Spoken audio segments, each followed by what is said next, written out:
Today we will learn about verbs.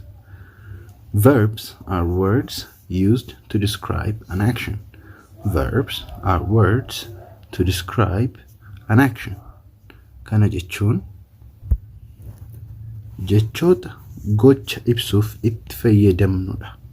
Jechoota gocha ibsuuf itti fayyadamnudha. Fakkeenyaan yeroo laallu. For example, walk yookiin adeemuu. Abba walks to school every day.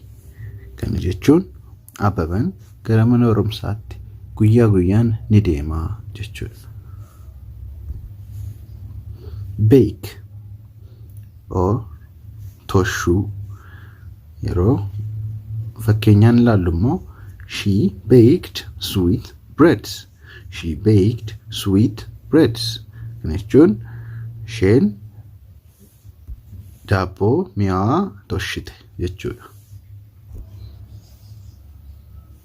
Fakkeenya gara biraa yoo laallu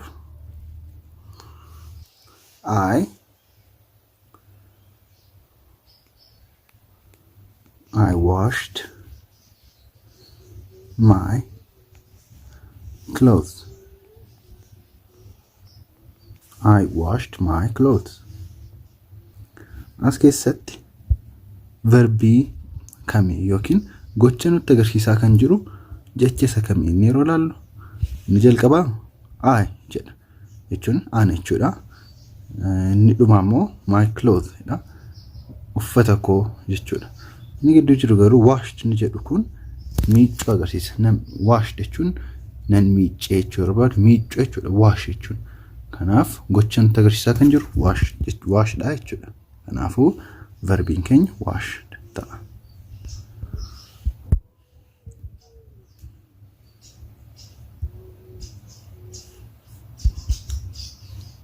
Fakkeenya gara biraa adaballu. The boy ate his food. The boy ate his food. As keessatti gocha kan nutti agarsiisu kam akka ta'e viidiyoo dhaabaatii itti yaadaatii adda baasa.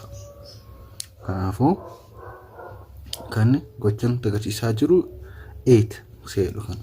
Ate jechuun nyaachuu jechuudha. Garuu past tense dha.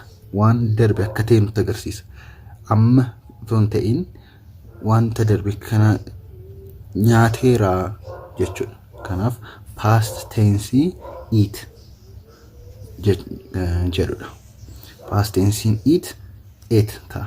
Why past tense present tense booda baranna garuu ammaaf ate ni jedhu kun gocha nutti agarsiisaa jechuudha.